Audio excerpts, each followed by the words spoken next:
It's very exciting to be here for kind of a check-in on the remarkable progress here at the park. It's exciting to finally be at this place where you can see construction equipment out here moving dirt around. You can see the project being realized and the vision that the community had and the type of park improvements that they wanted to see. There's been so many planning efforts for decades of community leaders coming together and leading the charge to build the plans and the vision.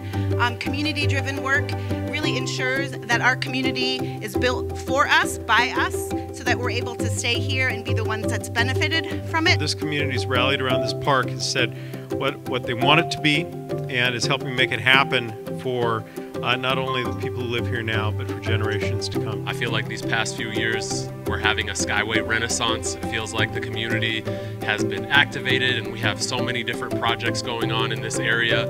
And a project like this, you know, Skyway doesn't have a lot of places for community members to gather and to celebrate and to have picnics and just to come together to really see each other and connect with each other. And that's what's most exciting about these improvements to me.